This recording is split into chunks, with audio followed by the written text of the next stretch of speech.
Okay. So what do you want to talk about? I want to talk about the Tom Petty weekend 2025, which I am thrilled I'm going to be coming down to. It's a hell of a slate of performers you've got on. Tell me about picking up. Let's start at the top. Tell me about Wallflowers and how you managed to snag on that one. I'll tell you, we were trying to get the Dirty Knobs. We were Yeah. trying to get uh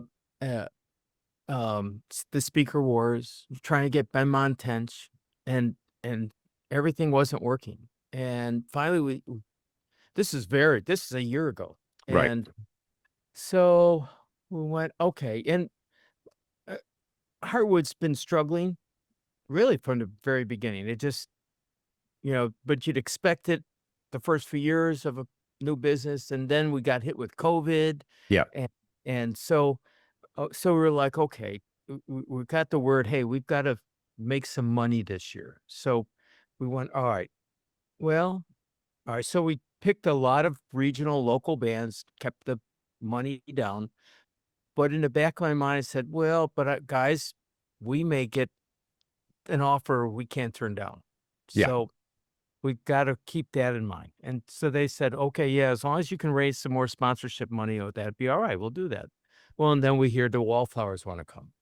Oh man, we're like, wow, that's more money we ever spent before, but gotta get 'em.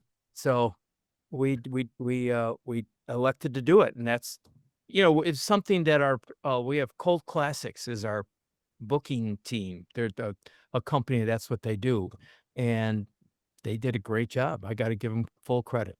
So the Wallflowers wanted to come here. That's They wanted amazing. to come here.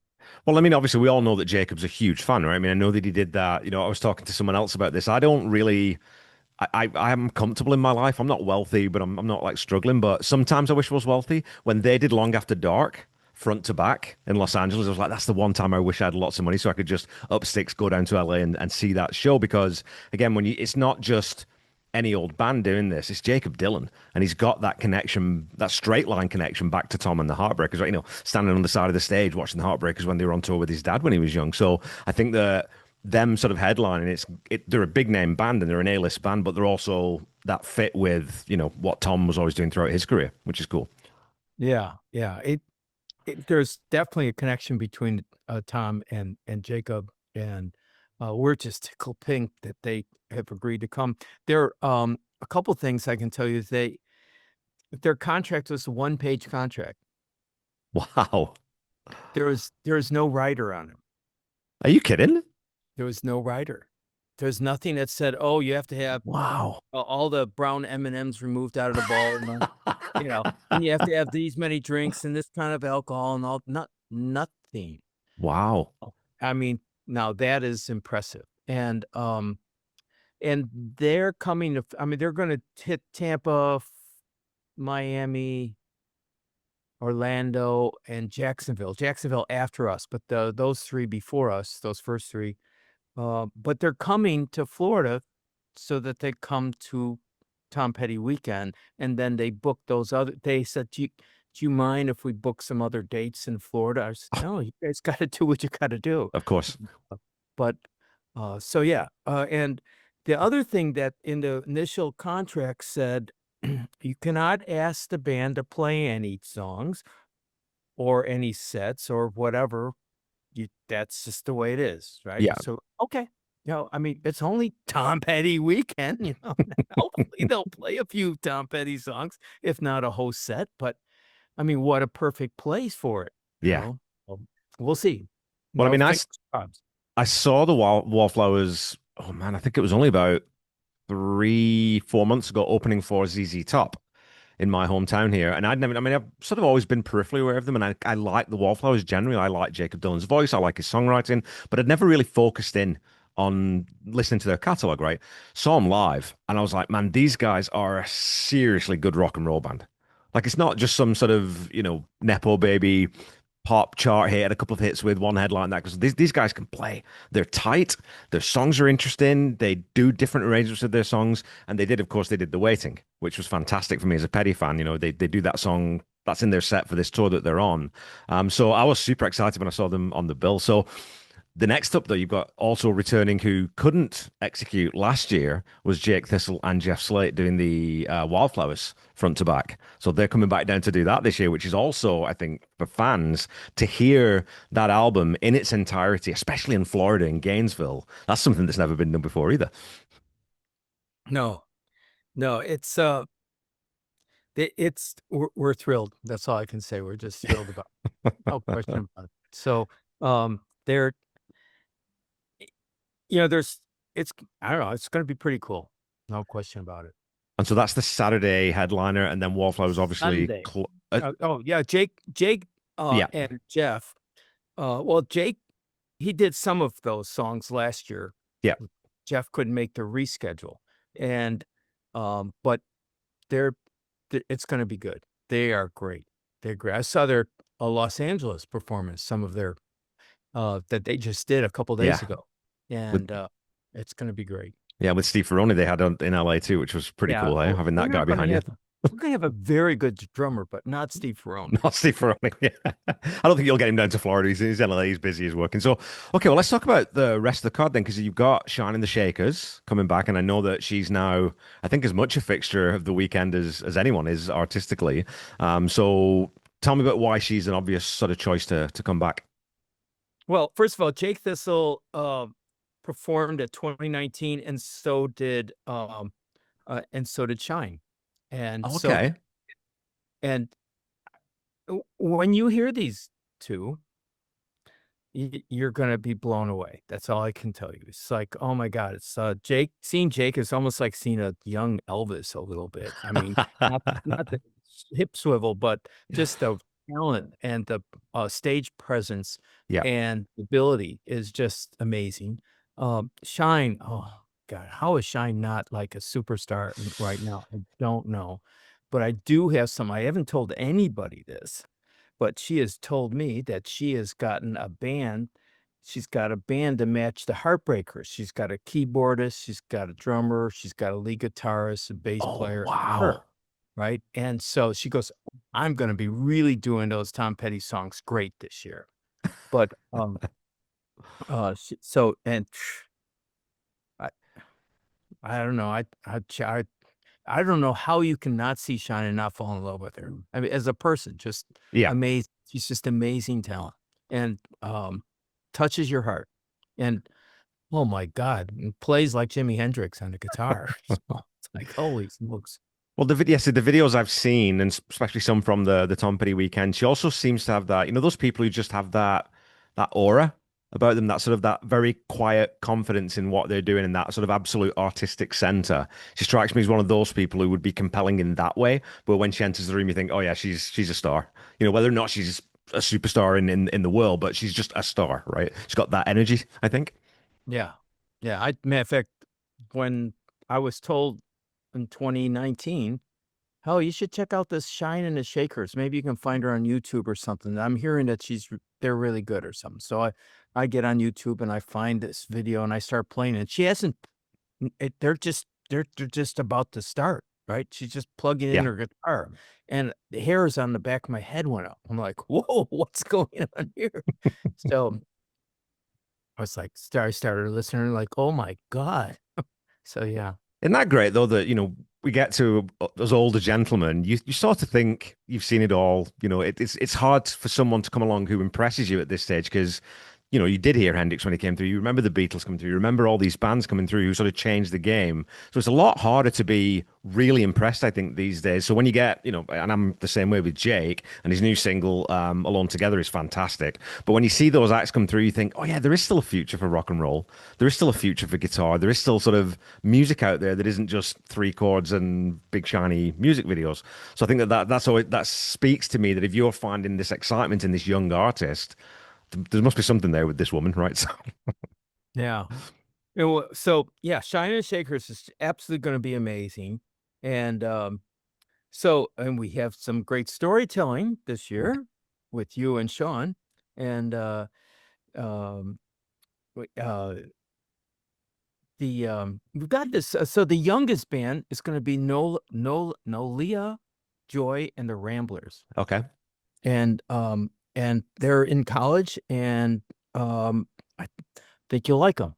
So they So they're University of Gainesville. They're kind of super local. They've probably got no, a they're actually out of a college in Orlando called Rollins College, okay, and they have a big music department there. okay, And they're all from Gainesville, and they just, so they go down there to college, and so anyway, they're going to be performing on Friday night just before the Shambles. okay. So we're going to do this storytelling and then VIP dinner with some intimate performances from folks like uh, Ronnie Gregg and Blackie Ree of Southern Accents, Shine, Jake Thistle and Jeff Slate, and Maggie Clifford. And then we're going to go outside and hear the Hogtown Bell Choir play Tom Petty songs on bells. And Wow. and then we're going to have Nola Joy and the Ramblers, and then the Shambles. Um, and the Shambles is the owner of Harwood, Hoach Shitama. It's his band, Okay. and they're very good. And then on Saturday we start out with Keith Evelyn, head of Tom Petty Nation, Yeah. The and chief. then and then outside we have a pop up with a couple of guys, Mick Marino and Don David. But then outside we have uh, a a band that's going to be very interesting. It's going to be very interesting to see what they do. Salgo and the Tempo Tantrums, and Okay. they're out of Jacksonville. And if you get a chance, look up they do a song called 7-Eleven, and it's more comedy rock. I don't know how else, Okay. right? And so but they told me they have some really unique Tom Petty covers. So we'll Okay. see what they sound like. And we have Robin Shakedown. Robin Shakedown originally formed in 2019 and maybe was back once or not. I'm not sure. But anyway, yeah, once before she was back. But has I'll tell you what, Robin Shakedown, the best version of Casadega I've ever heard was by Robin Shakedown. Oh wow. Okay. They So did it uh, mm, like Led Zeppelin doing Casadega. That'd be the best way to put it. wow. So a bit heavier then. Heavy. Yes. Oh, yeah. Makes Tom Petty. No, no, no, that's not heavy. This is heavy. It's like, oh my God. Anyway, it's perfect. It's what that song needs. That's all I can say. Cool. Uh, and we got the Mud Pies coming. They're going to be doing a lot of Mud Crutch songs. Fortune Child is going to play on Saturday, and the three-piece band. The lead singer is the drummer, and terrific band, heavy, strong, Yeah. great singing. Um, oh, Well, I gotta tell you, man, as a drummer myself and as a singer myself, I can't do those two things together. I can get my arms and legs moving I at don't different know times, how but anybody strums guitar and sings at the same time, or plays piano and sings at the same time, or drums and sings. I like, oh it's my too God, much. two different brains going on, right? Yeah. So I'm always impressed. And then at the end of the night, we also have an indoor performance from Nancy Luca. And Nancy Luca she grew up here. She took lessons from Mike Campbell. She was just coming on to her, as being a professional as Petty left town. So, but she is one of the strongest lead guitar ladies you'll ever meet. Okay. I mean, you'll be like, she'll start out and you go, whoa. So, and then we finish with Jake Thistle and Jeff Slate doing Wildflowers and All the Rest. Not all the rest. It's not like the Yeah. DVD or CD collection. It's they call it Wildflowers and some of the rest, Yeah. and some of the best. Some of the So best, some of the greatest hits. Yeah. yeah. And then we on Sunday we got a picnic at Tom Petty Park.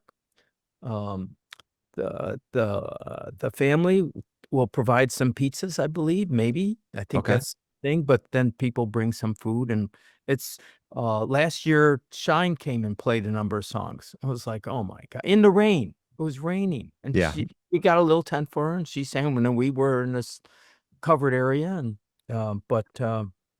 yeah, it's really cool to hang out at Tom Petty Park. Yeah. I'm Um, looking forward to that. Yeah. and very cool. There's a monkey bars there. that Tom Ledden told me that in the 80s, Tom Petty and Jane came back and they found Tom and they took him to the park and they sat up in a monkey bars till 3 o'clock in the morning talking. Yeah. So every time I see a monkey bar, yeah, Tom sat there. Anyway, then we have Robin Shakedown Sunday at 3, doing Cassidy. She said, "Yep, I will make sure that's in our set list." We have a Beatles tribute band called the Imposters that also does a number of Tom Petty songs. So the in between the Tom Petty songs, they'll be playing Beatles songs, which I love. So Oh, that's me too, man. Come on. yeah. And so uh, oh, and then Have Gun Will Travel, and then Harbor Wind. Hannah Harbor has been playing a few times at Tom Petty Weekend. A local gal who's just tremendous, and her husband George Wynn, and they've got a band. They opened for J.J. Gray and Mofro just a month ago, Okay. and killed it. Did a great job. And then we got another band called Morning Bell. Morning Bell, they put out 6 albums since maybe the 80s or something. They maybe 90s, I think. And they went to school here, and some of them still live here. And one of the one of the truly great bands out of this they actually performed in 2019. We had the Shelters, the headline act in 2019. Yeah. Saturday. On Friday, Morning Bell was the headline act, and I thought they were as good as the Shelters. They were It's great, okay? I mean, they are great. Their lead singer has a voice that's kind of like the best of Paul McCartney and the best of John Lennon. I mean, he could do Beatles songs all day fucking long, and you'd be like, "Oh, yeah." Um, not that he would probably do any, but he's got just a tremendous voice, and the band's really terrific. They played a concert about 7, 8 months ago at Heartwood, where they played their first album that was never fully mastered properly and all this stuff. They went back and remastered it and put out a new album, and they played the whole album start to finish plus some other songs, and it okay. was they were they were extremely inventive and creative. Can't say enough about them. They're I'm looking forward to them. And after Morning Bell, then we'll have the Wallflowers. So there you go. There we go. That's going to be a heck of a weekend. Yeah, and there's a whole lot of individual performances that I skipped through because, like for example, we'll have indoor, we'll have a Shine before Morning Bell, Yeah. and then indoor we have Ronnie Gregg and Black Ree, and Jeff Slate's going to be doing something inside on Sunday, and so on and so forth. So Yeah. So I wanted to ask you. I was talking to a friend of mine who was at the weekend last year, and he's coming down again this year. A right, friend I of met mine, him. Pete Nessa. Yes, exactly. Yes, the same guy. So he's coming down as well. So we're gonna be hanging out, which is great. And he was talking about it. He said that he's curious to see how different it'll be this year because of you guys had to organize that thing on the hoof. It was all sort of done last minute because of obviously the hurricane and the devastation, and then having to reschedule everyone. So I just wanted to just a quick talk about, has it been like nice to have that little bit more time to do it all again, or is it no different this year? It's just still all been complete madness to the last minute. This is the least madness we've ever had for a Oh, fest. good. Uh, we had we had 95% of the lineup or 90% of the lineup almost a year ago. Okay. So it's been more like just constantly maintaining it, constantly adding to it, fine tuning, thinking Yeah. about, all right, what are we doing, how are we doing this, all that stuff. But this is um, no worries festival here compared to in the past. I mean, it was funny as uh, it was much more traumatic 2019 when we had a tropical depression come Right. and and um and it's like 12:30 and what we were doing, we're lowering the stage we had lowered the stage because they're expecting really bad weather and really high winds. Yeah. And we're like, "Oh my god, this is bad, this is bad." And I'm watching the weather, the radar, and I'm watching, and I'm going, "Hey, I think we're gonna be okay." You know, because it has said, "Well, it's gonna take us 3 hours to bring the stage back up." Oh my So, God. the soonest we'll be able to start will be 3:30, and we were supposed to start at 2. So we're like, "Ah." It's like I'm like, "I think we can do it. I think we can start it." And, so I had to go to each person and go, "See? See? Oh, okay." That and so they like because the thing about it is if we're raising the stage and then the storm hits and it damages the stage, they're gonna come after me. Of course. Yeah. So I was like so they did it. They raised the stage back up and got it going, and we pulled it off, but it was pouring during the shelters. Yeah. Pouring the last couple hours for sure, and so it rained on and off the whole day. But I mean, I So, suppose a being in, lot more stressful. but being from Florida, and I mean, I'm from England, right? Rain is just rain. You deal with rain all the time. It's just going to happen. It's just water. You'll get a little bit wet. It'll be fine. It's rock and roll. It'll warm you up. Yeah, well, up to a point. Don't wanna let anybody electrocuted, but yeah. Right. Oh, Yeah. yeah, that's but anyway, so last year was crazy in that just going through the hurricanes. Yeah. The Of course. hurricanes traumatize you. I don't care whether you doesn't matter if your house didn't get damaged or what, just the week and a half of, "Oh my god, it looks like a storm's coming. Oh my god, the storm's getting closer. Oh, it's getting bigger. Oh, it's gonna hit us." Yeah. It's like by the time it gets there, it's almost anticlimactic. So, "Would you just get to us?" But, we got through it, and, Helene caused a decent amount of damage, and then, of course, went up and caused a lot more damage up in Yeah. North Carolina, um, but then Milton came, uh, and turned just before, it was on pins and needles for weeks there, Yeah. but we lost half the bands and managed to find enough replacements to make and then we lengthened the amount of time people could play Yeah. and made it all work. So, um, this will be unique for you in that, and I would imagine you've never gone to a festival like this where there will be very few breaks in. It's not like, oh, we got 15 minutes or changing bands. No, we switched to the Turn them around. inside and put it on the speakers and the big screen. We got a big 8 by 10, Yeah. LED screen and 8 feet by 10 feet. But so uh, I'm probably not going to do it the same way next year, but that's what we're doing this year. So I it's suppose not pop music. doing those little different things, over time you learn, yeah, that doesn't work quite as well as this, and that doesn't work quite as well as this. And with these people, we might need a little bit more time or whatever it is. So I think that iteration through the festival format, I mean, as you cut your teeth with it, it just gets better and better. And I got to tell you, not only will I have never been to a festival like this is my first festival, if you can believe that. I've never been to a music festival, and I can't really give you a good answer as to why that might be. But this is my first, and what a first festival to come down to.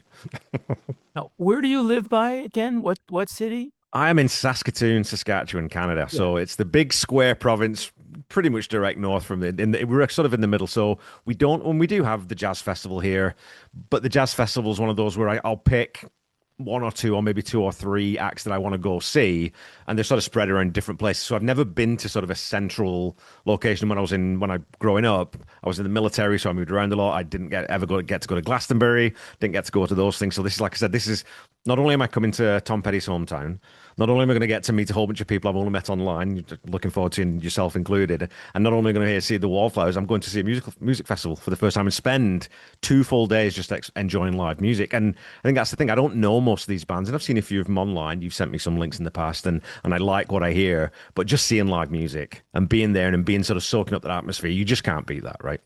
And being with like-minded people, Yeah, that makes a huge difference. And absolutely. I I think, it's hard to explain to people, and I've said this to you before, but what we do is a bit unique. In I think a lot of people might think initially oh, I've heard Tom Petty songs so much. Why do I want to go to a concert? And it's not going to be Tom Petty singing them, so why would I want to go there? Yeah, Uh, and what I would tell them is that what we ask bands to do is to not play it like the record. yeah, Right. I mean, there may be some people that play it like the record this coming Tom Petty weekend, but for the most part, what we want them to do is to play it through their style, through their way of doing yeah. things. And what that ends up doing is making it a new song. It's like familiar and yet new. And people are like, "Oh, oh, I love that song, but oh, this is a different way of doing it. Oh, I like that," kind of thing. And Yeah. so it could easily be hokey, but it's not. We don't do it hokey Well, and I because think it's like you said, though, when we chatted the first time we talked about, and you talked about you guys very specifically don't bring in Tom Petty tribute acts, which, that's a cottage industry in its own. And there are some fantastic ones out there. I've spoken to some brilliant, musicians as part of those bands. But I think that when you do that, like you said, then it just becomes, yeah, well, I've kind of heard this before. I've kind of heard, and now if you're going to hear I Won't Back Down three times during the weekend, if everyone's just covering the song note for note, well, then do I really need to hear it the third time? And that's why I was talking to my friend John Paulson about this. It's why I prefer the Bad Monkey soundtrack that was released as part of the, through the estate versus the Petty Country, because a lot of those Petty Country covers, it's kind of the same arrangement. It sounds pretty much the same, but it's not Tom singing. So why would I listen to it? I'll go listen to the original. So that's always my take on it. If you're going to do a cover, I want to hear something different. I want to hear you come through the song. yeah, yeah, I know what you're saying. No question about it. Bad Monkey soundtrack is amazing. No Oh my question. God, it's so good, Very so unique. good. Yeah, yeah. Okay, well, what else do folks need to know, Dan? Is there anything about the VIP? Like, are things looking good on the VIP? Because I know that I'm going to be part of the Friday program. What are the VIP things that are going on during the weekend? The VIPs, they get to go to storytellers segment, and they get to go to the dinner slash I don't know if I intimate performances. Yeah, Um s- and then um and then they get to go in. We rented out a very fancy portable bathroom trailer. yeah, So that's limited to the VIPs. And The gold, each of the VIP at different levels, they'll get one, three, or six tickets, drink tickets for free drinks during the day for house beer or wine. And they get a T-shirt and they get a poster.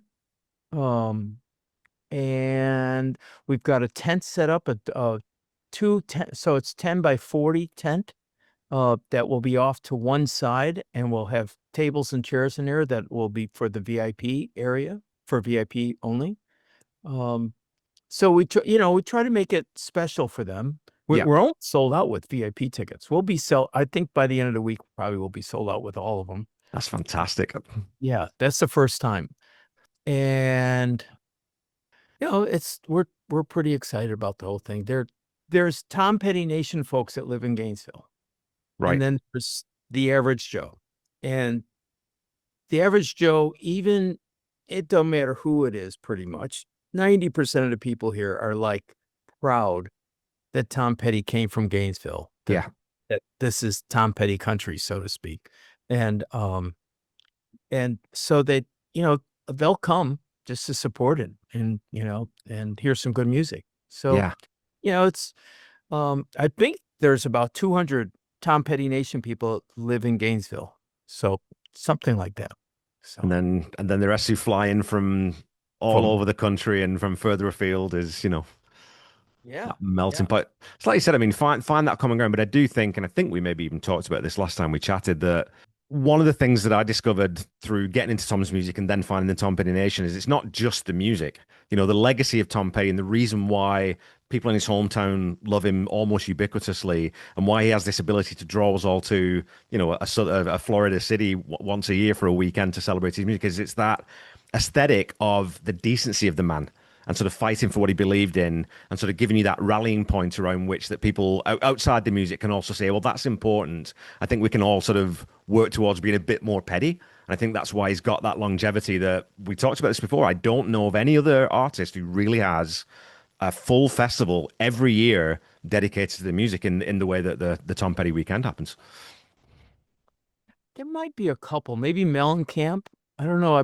Wouldn't be surprised if there was something with him and maybe Yeah, Springsteen. But not many. yeah, Um, yeah, he's got an amazing reputation and history, and people really love him. You know, yeah, for sure. Well, it's the saddest part is he freaking passed away. 8 years, it just doesn't feel real. Like when you think 8 years already, that's crazy, you know? Yeah. Well, But it's taken that long for a lot of hearts to heal over it. You know. absolutely. Uh, Okay, well, as always, thank you so much for chatting to me, Dan, and I'm really looking forward to meeting you in person too. yeah. Shaking your hand or giving you a hug if you're a hugging kind of guy. I'm a hugging kind of guy, but we'll You're we'll get gonna down there. have the record for longest travel from Canada, right? So, Yes, yeah, I mean, we've had people travel from like Copenhagen, you know, and Hawaii, yeah, which are maybe even farther. I'm not sure, but than Copenhagen. I don't know. yeah. I'm not It's too sure on a the long ways geography on that. away.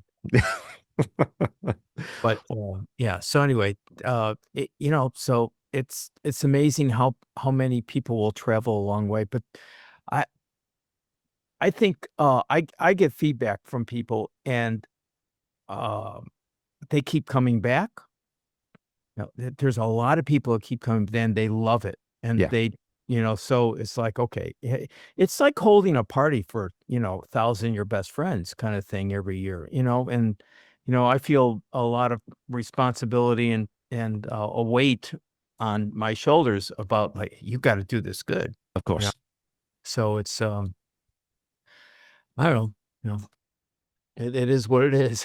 Well, and from everyone I've spoken to who's ever been down to the weekend any year, they always say that it's the best time. So I think that is credit to you and the team who puts this on and all the hard work and all the sort of the dedication and passion that you put into it. Again, unpaid. We should mention that there's a lot of volunteers who help put this weekend together for people. So again, all the kudos to you and your team, Dan, and thanks again for Yeah. jumping on a call with me. Thank you. Thank you. Appreciate it. It's the staff is huge, really big help. So thank you. And looking forward to seeing you. Less than 3 weeks. Less than 3 weeks, I'll be there.